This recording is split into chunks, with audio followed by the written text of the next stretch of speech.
to the Best Day Ever podcast. I am your host, Tru Sav, in the building, live and direct from the streets of Oconda, California, on, what is this? Memorial Day. Not to be confused with Labor Day or Veterans Day. So please don't call your friends or family that are veterans and say, Happy Memorial Day. That's not what Memorial Day is. Memorial Day is to remember the people that are up out of here. Just a helpful hint. We made it another week. We've survived the quarantine.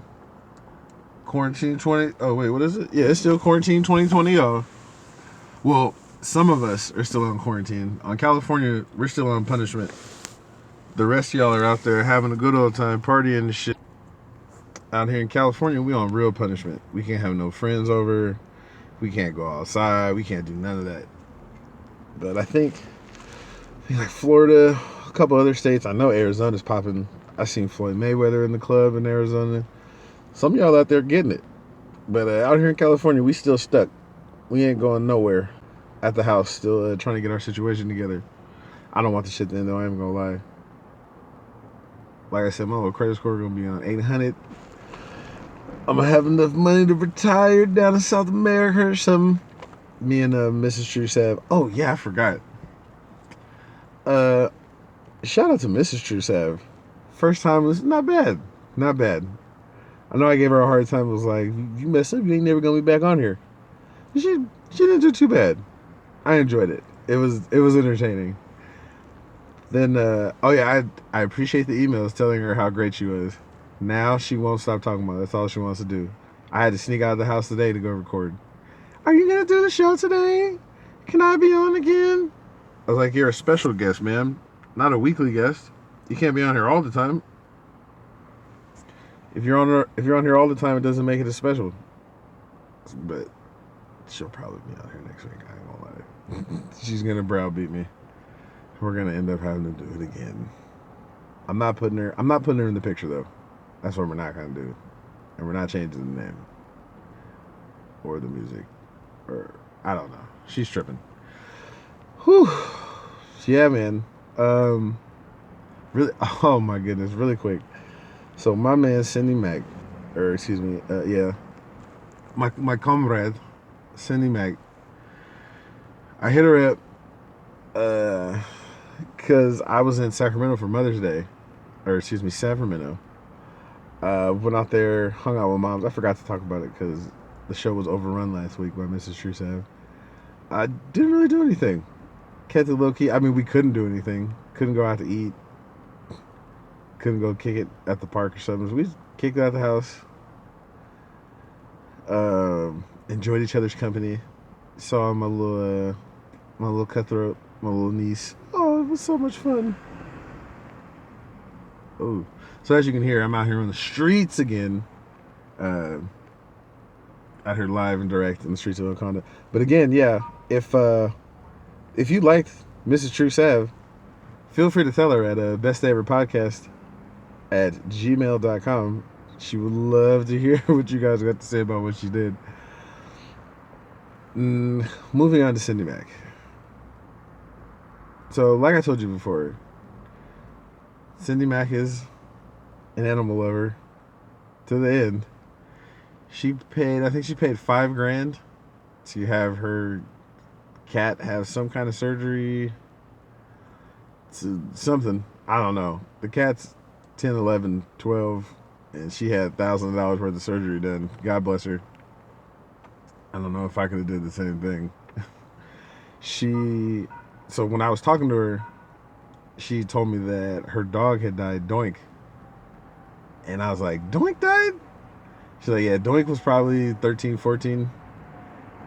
Apparently her mom had called her and told her that the dog had died, and she was like, well, how did the dog die? It's like, oh, well, the dog had cancer.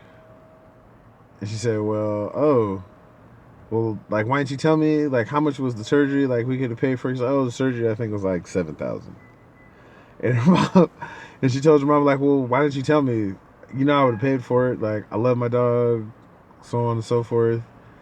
And the mom was like, yeah, that's why I didn't tell you, because I knew you would have paid $6,000 to get your dog fixed. And the dog was like 14. It was time to let it go. which I thought was a little cold-blooded. I mean, if she wants to pay to keep her dog alive, why not? That's I personally wouldn't have done it, and I understand what her mom was saying, but to not tell her and just let the dog die, like, damn, mom, that's scandalous. I'm starting to believe all the things she said about you now. That was, however, true or untrue they may be. For a quick quarantine corner, real quick. Things of course at the grocery store owned by Amazon slowed down a lot. It's not as busy as it used to be. We don't have lines out the door. Stuff's not flying off the shelves. It's kind of, I don't want to say back to normal. It's at a lull right now. I feel like it's hit its peak, and now we're kind of bottomed out, and we're waiting for something to happen, waiting for stuff to open up. I'm not going to give you my predictions. We already know what time it is. But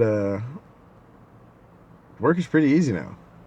Like at one point it was hectic. We had to come in and everything was everything, but now it's smooth sailing. Oh my goodness. I know one thing that's cracking me up. All you people that are talking about homeschooling your kids and I could stay home. Could you stay in the house with no internet for $1 million? Boy, y'all is a lie. Y'all are so tired of y'all's kids and these Zoom meetings. I'm telling you, bro, you don't realize how much you need a teacher until now. Like, yeah, it's one thing to know something, but it's another thing to try to teach it to someone. So you might know how to add, subtract, multiplication, division. You might even know fractions. But can you teach it to your child is the real question. I'm telling you, teachers going to be the new drug dealers. They're going to be selling lesson plans online for the low.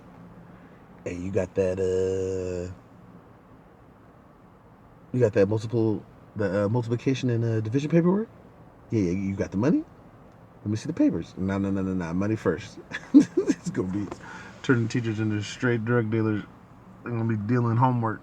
That's going to be a bitch. Y'all really going to be in trouble. The price is going to go up. Nothing, actually, you know what? Something exciting did happen at work, but we're gonna pass that for a second. We're gonna go past that. Cause that was cool. But your boy went to his first house party in at least, I don't know, 5 or 6 years. It's got to be something like that. When was the last time I was at a house party? Nah, it wasn't no goddamn 6 years. Maybe like 2 years, something like that. 2-3 years. It was a couple of my coworkers. Well, yeah, a couple of my coworkers had got there, or they'd invited me to their little situation. So I'm like, all right, because I'm old. I'm figuring I'm gonna slide through about 6 o'clock. Get that maybe set my alarm for about 9:15, 9:30. Get that fake call, like, oh, what? Man, my wife just called. I gotta go. I'm here to tell you, having a spouse is amazing because you can dip and no one will blame you. No one ever questions if you have to leave because your wife said so. Absolutely not. No one ever does it. I've used this excuse a million times. You can get out of anything. Work, little kids' birthday parties. Be like, nope.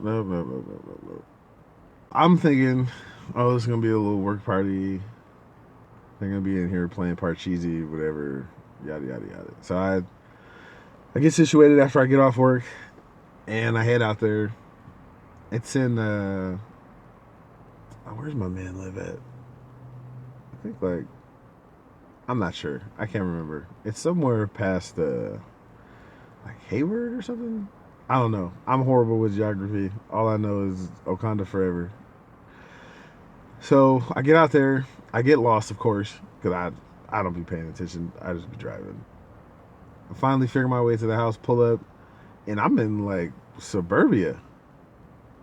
Nice manicured lawns, nice whips in front of the house. I'm like, okay, like this is different. I wasn't expecting this. I finally get to the house. I park. hop out, and I'm like, okay, this is gonna be weird.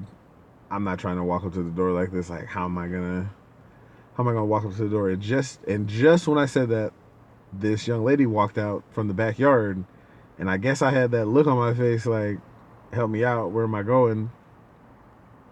And she's like, oh, just come through here. Come through the little gate. So I'm like, oh, okay, whatever.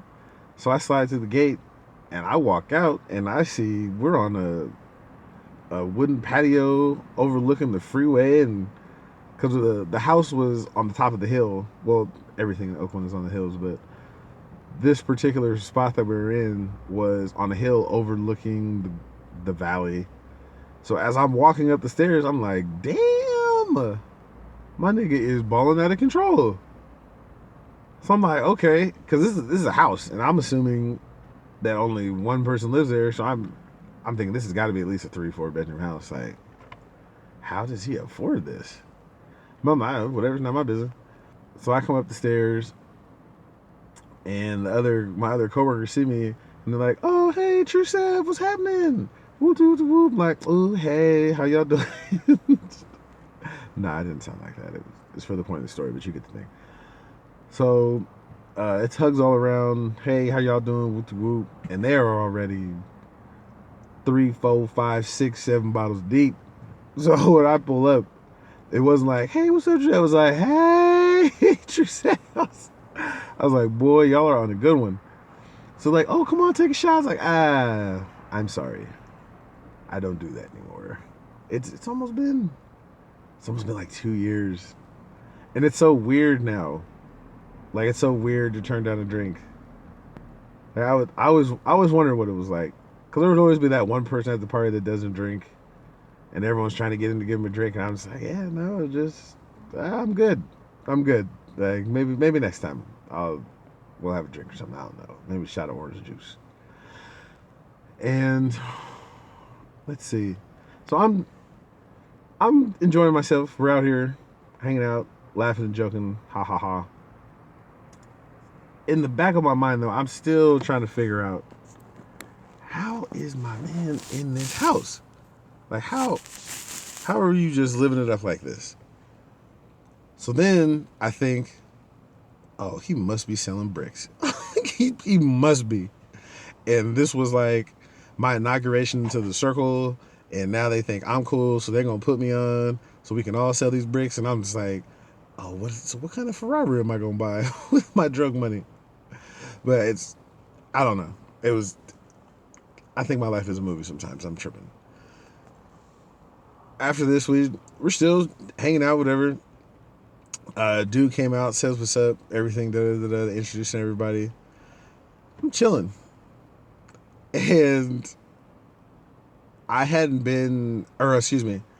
So at this point, Asian guy walks out. Just regular looking Asian dude. So like, oh, hey, this is so-and-so.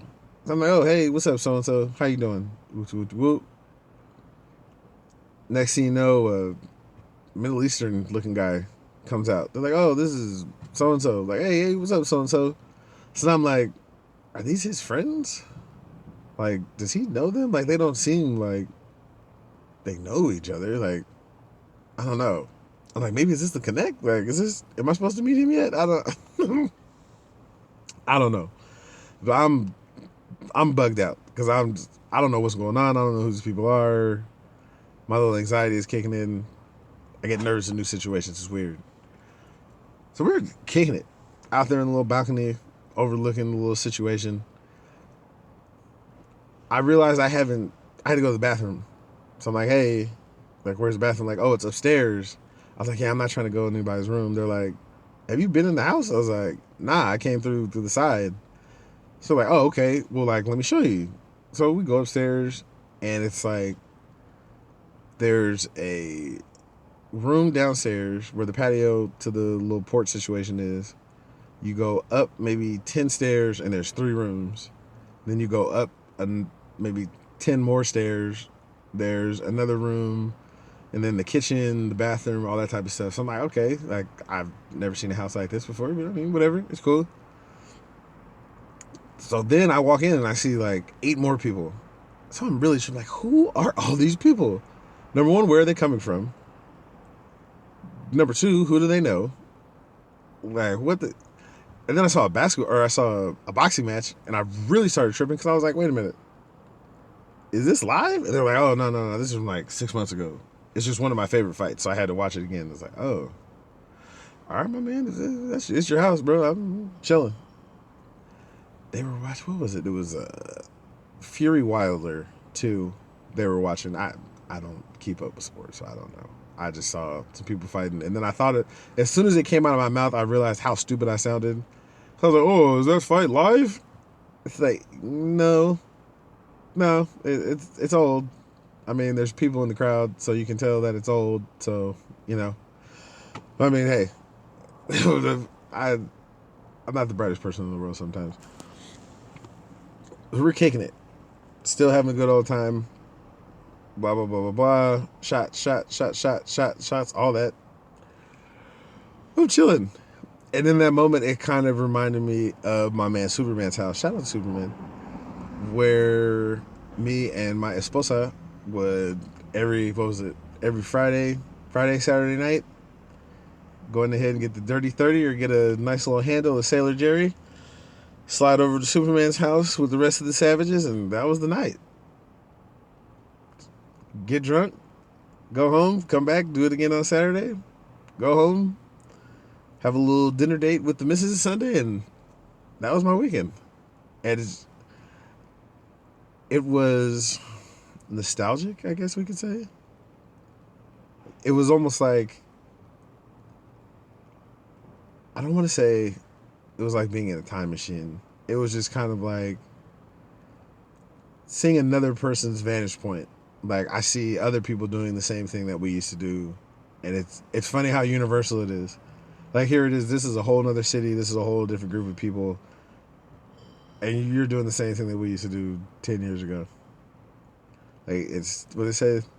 The more things change, the more they stay the same.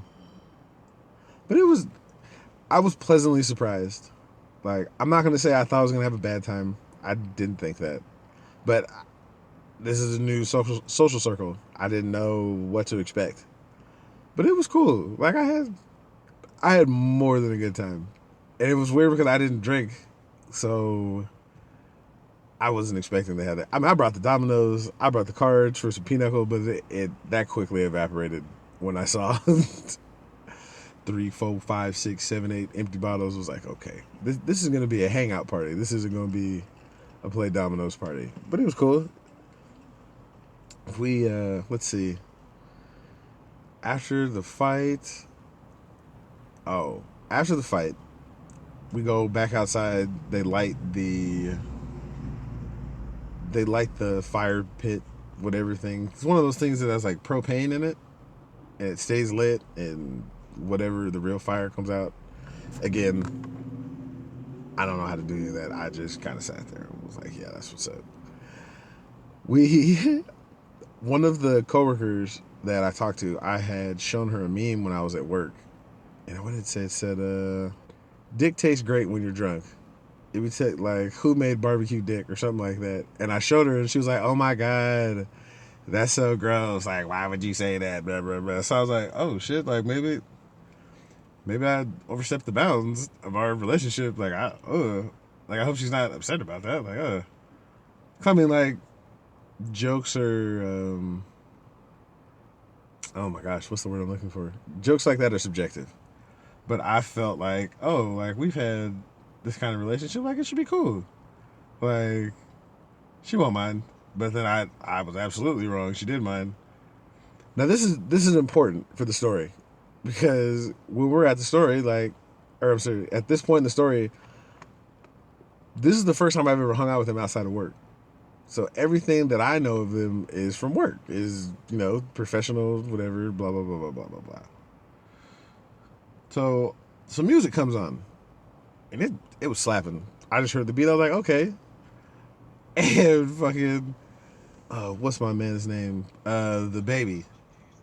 So my man comes on, and he starts rapping, and I can hear a couple of words, and I'm like, what the fuck did he say? And he starts going, he's like, she know I'm nasty. I pull out my dick and busting on her ass cheeks. I'm like, what the fuck did he just say? And she's singing every word. I'm gonna whip it out and put it. What did he say? I'm gonna whip it out, sit on the couch, and make her sit on it. I'm gonna put her in a headlock and throw her on the bed and wrestle her or something crazy. I was like, what the fuck? I was like, so you didn't think a joke about sucking dick was funny, but you just sang a whole minute in something verse with him talking about spitting on dicks and sitting on them and fucking the bitch to sleep. And it's not even like she kind of knew the words. Like, she was like, oh, that's my shit. Spitting on it. But hey, but I got a confession for you guys. As soon as I got home, I Shazammed that shit, and I was slapping it all the way home. The song is called Nasty by the Baby. Hey, that motherfucker, hey, that shit goes, I'm not gonna lie to you. But I thought that was fucking hilarious. Like, how are you gonna tell me that that's inappropriate, but then you at the house talking about spit on it or some shit? Oh my goodness. Oh, I miss being young. Oh, I fucking miss being young. You guys have no idea. Those were the good old days. Back the old, where did he still live off of 44th. Then he moved to the east. Enjoy it while you're young, kids. Oh my gosh, before you get old and decrepit like me, fucking live it up. That was, what else happened? Oh my goodness. Then oh my gosh, one of their homegirls was so drunk. You know, there's always that one. Oh my gosh. I love her to death. Shout out to you. You know who you are. Boy, she was out there putting on a show. It was like, she's one of those people that, like, she wasn't like a belligerent drunk. She was just a loud drunk. Like that, I'm going to repeat everything I say 3 times drunk. Best friend! Best friend! Oh my God, did you see that, best friend? Ha ha! Then she was telling us about her little boot thing. I was finna buy her some Tiffany's and some other shit. He was finna drop some dick off and whoop whoop whoop. And I was like, man, live your best life. I'm not. I don't miss drinking, but I miss social engagements where people are drinking. It's just fun. Silly stuff happens, and I think the day was more fun because I was sober. So when I saw them at work, I could recount, like, step for step what happened. Like, oh, this and this and this happened, or this and this and this happened. They're like, what? That happened? Like, yeah, bro. Like, you don't remember? Nah, I don't remember that. Something. So I was like, oh, man. Like, what is wrong with y'all? That's always the fun part about being the sober person. It's like, whenever you're sober, number one, you're not going to do anything silly that you don't remember. But you get to tell the story of what happened. Sometimes you get to add a couple things, subtract a few things. Because they'll never know they were drunk. That's what makes it even funnier. These fools. We kept kicking it out there and enjoyed our session from the baby out there rapping his little ass off. This is when things got kind of weird. A gentleman that was there at the party that was friends with the guy that had invited me. Him and the young lady that he were with were inside and they were having a disagreement, we'll say. At the time, I didn't know what they were arguing about.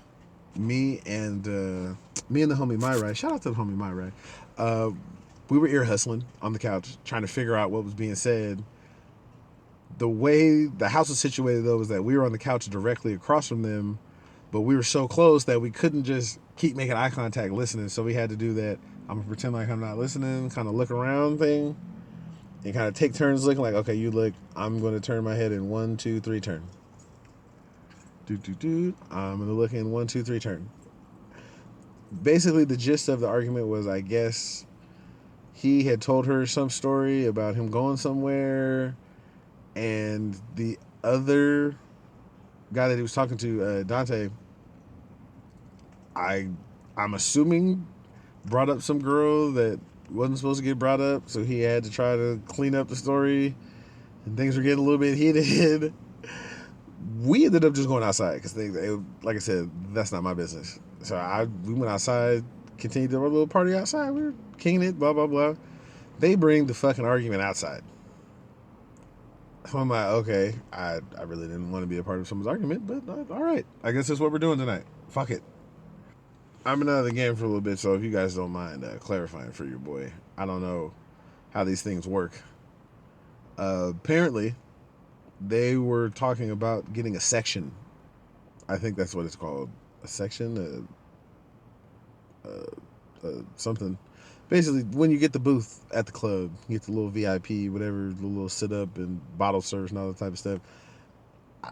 I have never. Well, I was in a section. I think maybe twice in my life, maybe three. One time I got kicked out. The other time I got brought there on accident, and the third time I snuck in on accident. I'm not really a VIP section kind of person. I'm not really popping bottles because from what I've heard, you're spending $300-400 for a bottle, and you're spending from their math, you're spending $1,500 for a booth. You're spending $400 for bottles. I mean, a bottle of alcohol is usually $30-40. You're what's that? 1,000% markup, and then $1,500 to have somewhere to sit in the club. I don't know. Like I said, I'm out of style. I'm out of touch with what the young people are doing. But this is what they were talking about. And apparently the argument was, if this is the gentleman talking, that if he buys a section, he doesn't want any women in his section that aren't going to be liberal with the pussy. So if you don't think that you're going to give him some pussy, you're not going to be in his section drinking his bottles and whatever, apparently. So I'm letting them talk. They're going on and on about this section, and she's I don't even know what they were talking about.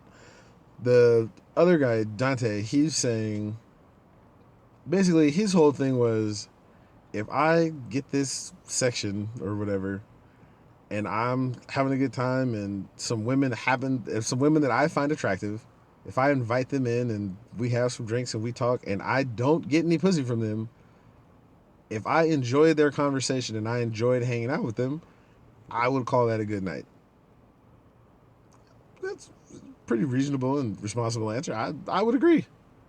No, I didn't see anything wrong with it.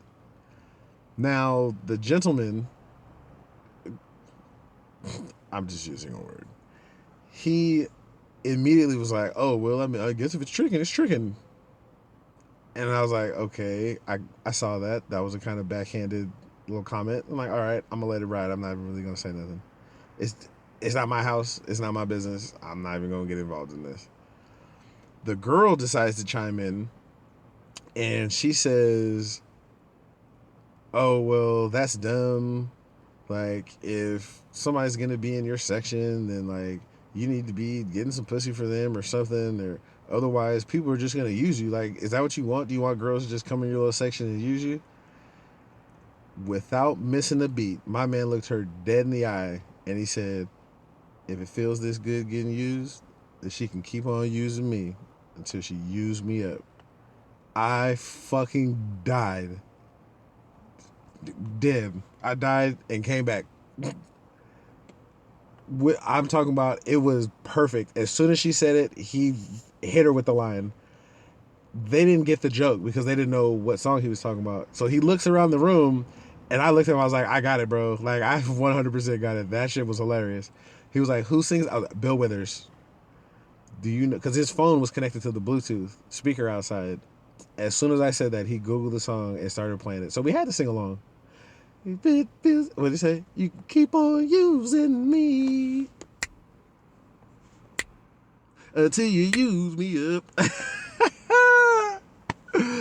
My man.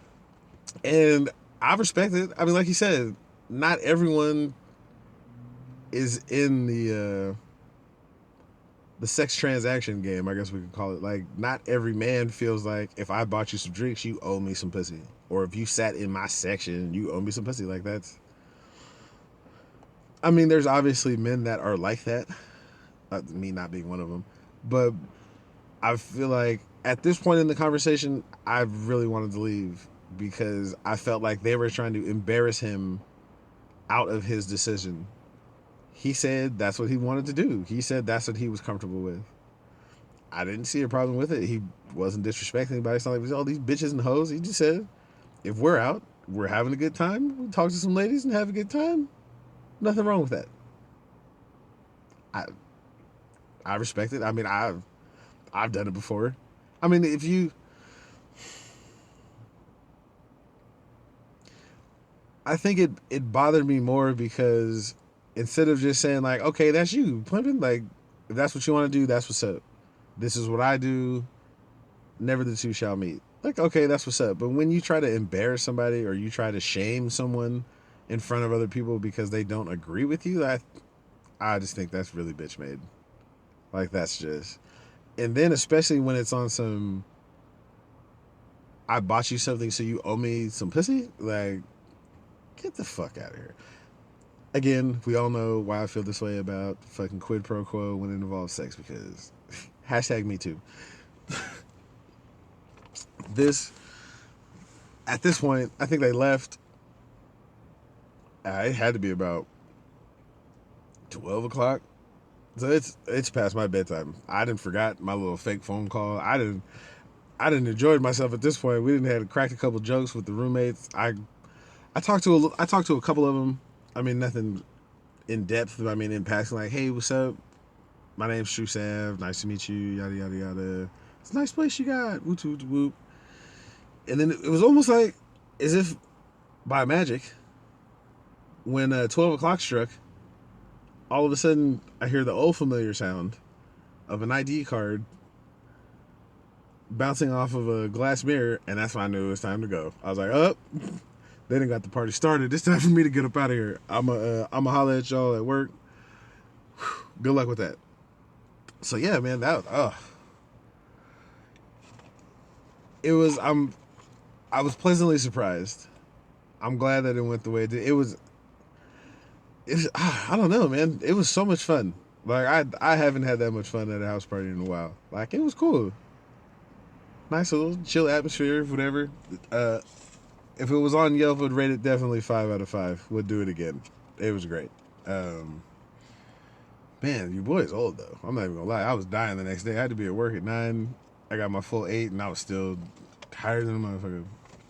But speaking of the grocery store owned by Amazon, our favorite place to be and talk about some very interesting things happened this week. My boss is a real one. Not even gonna lie. He, he's as real as they get. I, I don't even know how to describe. Well, you know what? Give me a couple of seconds. I'm gonna talk about him. I'm gonna big up him in a second. Now, your boy. You know I got this little whack ass promotion. I know. Thank you. Please hold your applause. Unfortunately, just like Spider-Man, with great with great power comes great responsibility. So now that I have all of this great power, they have decided that they want me to start hiring and firing people, which is whatever. I'm not tripping. I'll I'll be more than happy to drop the axe on somebody if they're not doing what they need them to do. I don't take pleasure in it, but it is what it is. I have to find some new people for my little situation, for my section, for my department in the store. I had to do some interviews, regular stuff, nothing too exciting. There's a couple of people that we just brought in that I'm excited about. Like a lot of them are younger, maybe. I think just got out of school, so they really don't know no better. Those are my favorite kind of employees, people that have never had a job, because now we can teach you all the stuff that we need to know. And it's always cool to be somebody's first job. Like this will be the experience that they take with them through the rest of their life. Like, where did you work at? Oh, I worked at Target. this will be an experience that they will take with them for the rest of their life. So when they ask them like, "Oh, how was your first job?" "Oh, well, I worked at the grocery store owned by Amazon. So it's cool. Whoop whoop whoop. I had this manager named Tru Sav. He was the realest in the building." Nah, I'm just playing, but I am the realest in the building. My interviews were going all right. None of the candidates really blew me away. I still hired them though. Like it was, I'll give you a shot. I mean, how it's a grocery store. How hard is it? I'm gonna put you on. I get a call from a prospective candidate, and I don't know how to describe this. It was probably the worst interview I've ever done. Like as a manager, the hands down, probably the worst. Like, I mean, the absolute worst. He didn't have answers for any of the questions. He didn't have examples. He didn't really communicate effectively when asked questions. It it was it was a bomb all the way across. I mean, it was a straight bomb. I thought about it for a moment. I took a couple things into perspective, and for some reason, I don't know why, I told him to come in for an in person. I was like, maybe maybe everyone isn't a skilled orator. They don't really have good communication skills, especially over the phone. And the guy was young. I think he was still in high school. It was hard to judge him on the same scale that I would judge an adult because, for all intents and purposes, he's a child. I so I had him come in the next day. Still, he comes in, and when I say he's not dressed for an interview, he's absolutely not dressed for an interview. I already knew, like I said, he already interviewed bad. Now he's coming in dressed bad, and it was just, I was like, oh man, like what? This is gonna hurt. I bring him in. I bring him in the back. Take him to my office. I look at his paper. I didn't have too many notes because there was nothing to really talk about. We go back and forth for a second, like, I'm gonna be honest. Like, oh no, did I tell him? No, I didn't tell him. I wasn't gonna do him like that. I'm looking for anything, like some kind of sign of life, something that I can do with him. At this point, cause I have most of the new hires for my department already, so I couldn't really use him. Now I really feel bad because now I'm like, I interviewed you, I had you come down here. I'm probably not gonna offer you this job. Like it wasn't in the cards for you today, buddy. Right before I give him the old, well, we'll keep your resume on file. I'm gonna talk to managers, and if we like you, we'll give you a call and we'll let you know. Basically saying it's bad, you didn't get it. He's talking, and the more he talks, I'm just looking. He's not really making eye contact, and I finally was like, okay, you know what? I was like, if we pass this, if we decide to move forward, you're gonna have to go talk to my boss. He's gonna ask you a couple questions. I was like, I'm gonna give you a heads up. If he asks you why Target, I'm gonna give you a heads up. My boss is gonna ask you a couple questions, so I'm gonna give you a little cheat sheet. I'm gonna give you a heads up. He's gonna ask you, what is it? Why do you want to work at the grocery store owned by Amazon? That's the first thing he's gonna ask you. What is your response to him gonna be?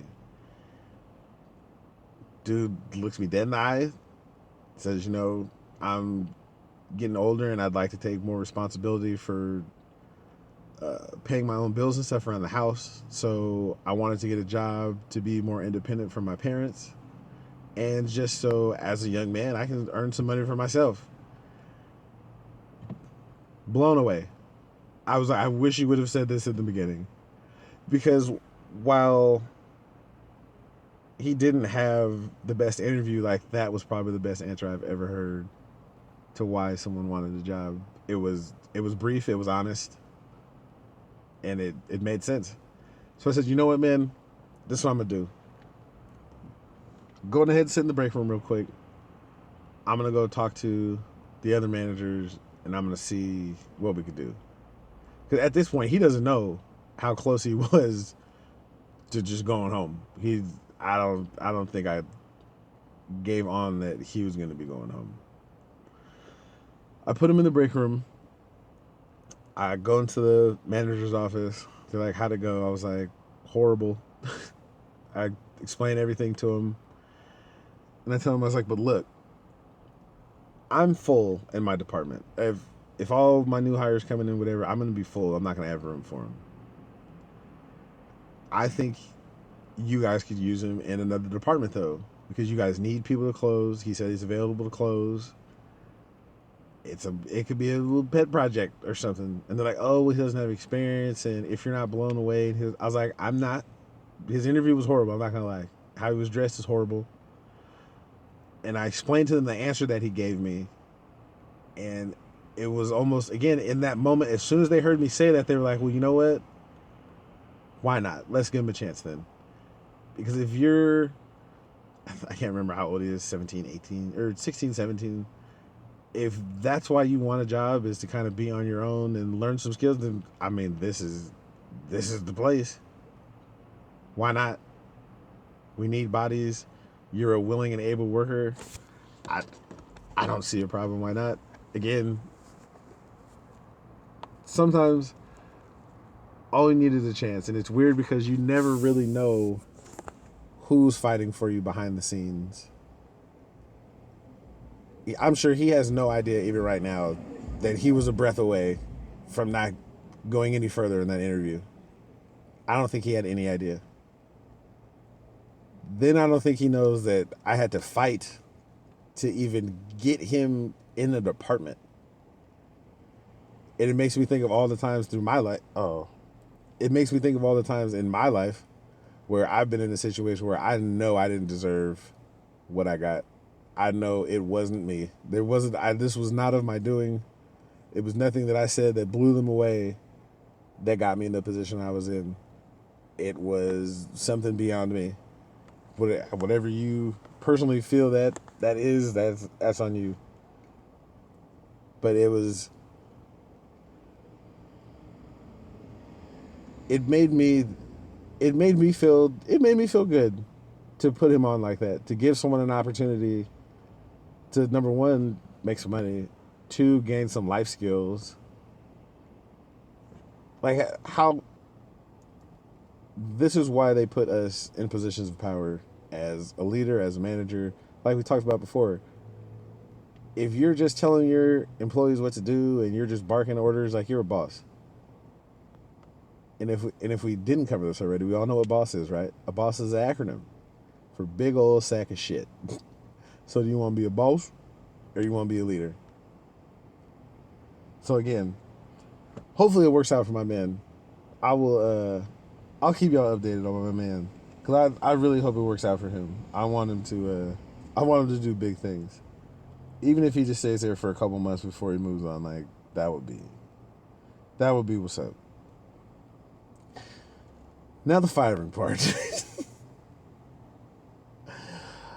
Oh, did I fire them? No, I didn't, because they didn't come in. I was scheduled to fire like 2-3 people in one day. And I was like, hey, line them up. Like, let's get them up out of here. But apparently I think they decided to take the high road and just fall on their sword and voluntarily get up out of there. So I hate to see you go, but we got to get you up out of here, mate. Now for the big reveal. What I was going to say, shout out to my boss, man. Shout out to him. I can't say his name, but shout out to him. The Haitian sensation. My man and yours. I have learned over the years that being smart isn't always a good thing. Like there's an expression where they say, they call people, "Are you city slick?" A city slicker, somebody fast talking, pop pop pop pop, always got something slick to say, always got an answer. There's the opposite to city slick is country dumb, because the assumption is if you talk slow, if you don't use a lot of big words, the assumption is that you're dumb. So a lot of times people will play dumb. So they'll pretend as if they aren't as smart as they are to gain whatever advantage that they need. I'm the king of doing this. I'll let you think I'm dumb as hell all the time. I'm never gonna correct you. Boy, you stupid. Yeah, you right. I don't know a damn thing. This has been good and this has been bad at certain times. More good than bad. I learned this especially when filling out applications. I believed you were supposed to be honest. You were supposed to really put all of your little information on the application, and that'll help you get a job, and so on and so forth. No, it's not correct. That's not correct. I always wondered, because I thought I was a good candidate. Graduated from high school, had some activities, went to college, didn't have any gaps in my resume, nothing like that. It was solid. But looking back, as a manager looking back, my resume was solid. But I could never seem to get a call back. Never seemed to get a call back. It was weird. Not a nothing. Until one day I realized no one wants to hire their boss. And what I mean is, if I work at a retail place, or even if I work at a law firm or anything like that, and I'm processing applications, I'm looking to hire people, some people, not all, do not want people who they feel are more talented than them, have more skills than them, get along with people, anything like that. They don't want that around, because now you're raising the bar. You're raising the bar of competition. You're raising the standards, because if they're barely getting by, and then you come along, and you're better than them in all aspects, like, they're going to be out of a job, and no one wants to train their boss. That's a horrible situation. If you have to train someone who ends up becoming your boss, like, that's not good. That's not a good feeling. I've never done that before, so I couldn't tell you how it feels, but I'm here to tell you, it doesn't feel good. I say this because there are haters out there. There are some real deal haters. I've seen managers throw applications away before. Literally, look at someone's application, see that they were a college graduate, or they had a specific skill set, like they knew Excel, or they could type 60 words a minute, or they spoke multiple languages, and they would literally throw the application away, be like, nope, not today, because, and this isn't in all circumstances, but sometimes those people are mediocre. They're just not good at their job, and they don't want to be challenged. They don't want to be better. They just want to stay mediocre. They want to slide by. We've all had a job with that manager that wasn't about shit. They were horrible at the job. They became manager only because they've been there for so long. They've been there 10, 15 years, so now they're the manager because they applied and they got it, and now you can't get them out of there. And unfortunately, that's what kills businesses. People don't quit bad jobs, they quit bad bosses. And we've already talked about this on end, so that's not what we're talking about. The point being, very rarely, if ever, have I seen someone hire someone and cultivate someone with talent that was more than theirs. Like, that's just, I've never seen that happen. Maybe, well, excuse me, not intentionally. I mean, because I've been that before, where the lady, oh wow, actually, now that I think about it, when I worked at Dickies in Bakersfield, the lady who trained me, I ended up becoming her boss. So I started scooping sides. I'm not even going to front. I think that's what took me down the peg off my high horse when I had to bust down and just get a job fucking scooping sides. And it went from scooping sides to being the GM, my guy. And it hurt her heart because she'd had been there for 4 or 5 years. And within the span of about a year and a half, I went from employee to GM. So I know that hurt her soul to see that happen. I wonder what. Oh, yeah, I know where she's at. Enjoying that 100-degree weather in Bakersfield. Shout out to you. My man, uh, we had an employee that we had hired, and she had a degree from 4-year university, always on time, always punctual, always professional. And that's for to be 23 and be described as professional. Like she's a cut above. I can't even front. She's a cut above me. I'm not even gonna front. She's she's one of those rare people that you can see that like you are a very talented individual. Like you're better than the grocery store owned by Amazon. Like no bullshit. This should be a stop for you. Like this shouldn't be your life. You're gonna go up the chain very quickly. But I mean, this was my own personal thoughts. I figured I know she's got a degree. I'm sure this isn't gonna be her last stop. So I come into the office. We have a little managers meeting every day. We're talking, and the subject of her getting promoted comes up, and everyone's like, yeah, of course. And that's when he says, no. I want to have her get in like the store manager program, and the room goes silent.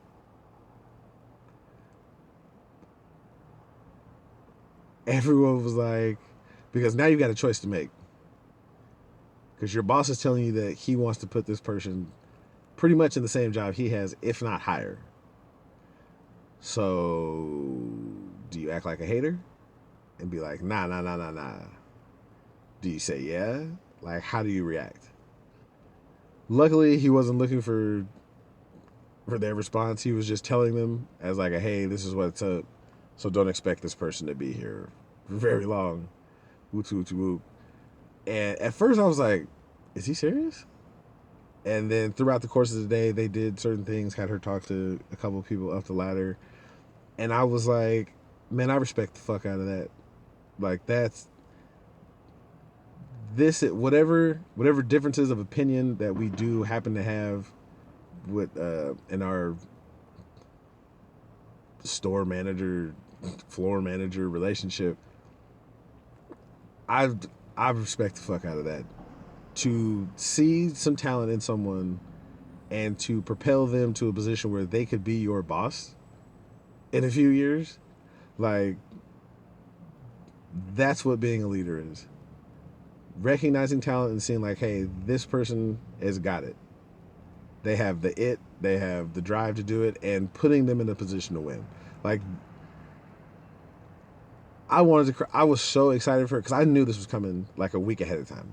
So this week we finally got to tell her, and I had to admit to her, I was like, I know I've been acting kind of weird like this last week. She's like, yeah, I didn't want to say anything, but I was like, but I knew the whole time that they were going to tell you, but I just couldn't tell you. So when I would see you, I would want to say it, but I couldn't. So I'd have to make up some silly reason to say that I was talking to you. And even she was kind of blown back. She was like, I didn't expect this. Like, I didn't expect him to say this and move her forward as quickly as he did. And I wish that more people would do that. I mean, we all know the number one rule of the 48 Laws of Power: you never outshine the master. But in this particular situation, the book was wrong. Like, well, she didn't particularly outshine the master. That's a different situation for the 48 Laws of Power. But just her doing what she needed to do, it showed that she was someone who needed to be up out of there, who needed to be promoted, who needed to rise to the ranks. And I was just glad that my man did it. I was glad that he was humble enough to say, look, this young lady is going to do something. Let's help her out. Let's put her on.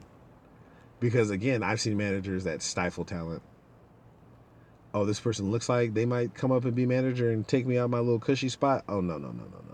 We got to get them up out of here. which is sad. Like that's really, it's not even, you know what? That's not even sad. That's pathetic. If you was trying to stifle someone's talent just so that you can win, like you're a piece of shit, and your mom should have swallowed you. Like there's no other way to say it. If you will intentionally keep someone from winning, you're a piece of shit. Straight up and down. So I mean, that just, I don't know. That really warmed my heart. It's been an amazing week here on the Best Day Ever podcast. Things things have been going so great out here. I don't know what it is. It must be something in the air. It must be all of the extra air we have because you non-essentials are out here doing whatever the fuck y'all are doing at the house. But now it's starting to open up. Now traffic's starting to get ridiculous. Now it's starting to be crowded. I don't know. I don't know if we should open it back up. I think we need to keep quarantine for another year or two. Let your boy stack up some papers. So when we lift the quarantine, I can get up out of here. I don't got time for this. Oh my goodness. What time is it? Oh, we're almost there. Oh, look at, oh. Okay. So I guess I will leave you with this. I am, see, we're gonna call it, this is called a segue. I did it again. I have to admit, guys, I did it again. I got into an argument with somebody online again. I don't know what it is. I try to have nice, peaceful conversations with people, but I guess I'm just an asshole. I don't know. I don't know what it is. I think people see my profile picture and see the best day ever, and they just think, you know what, we're just gonna talk crazy to this guy.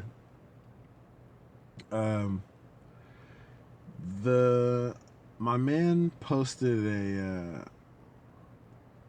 some kind of comparison. He said that, oh my god, what did he say? He said that Tupac is, oh my god, Tupac is Michael Jordan and Jay-Z is Kobe.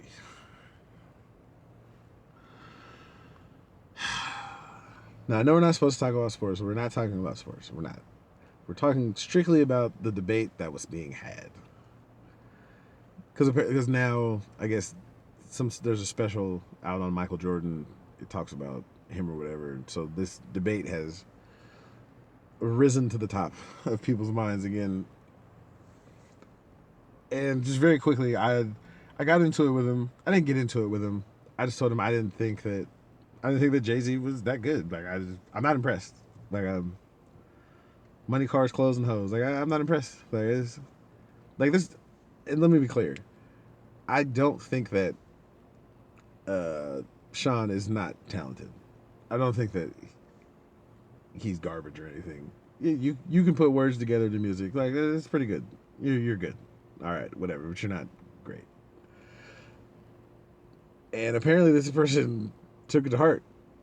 Like he really was upset and hit me with a couple of ad hominem attacks.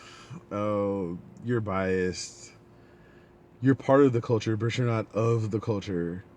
And you don't know what it's like in the streets, which is all coded language for saying that you're not black because you disagree with what I'm saying. And I gently reminded the young man that this is a debate, and that in a debate we share ideas. We don't attack the other person. And we try to clearly and concisely describe our point. It's not a name calling contest. Like I don't understand.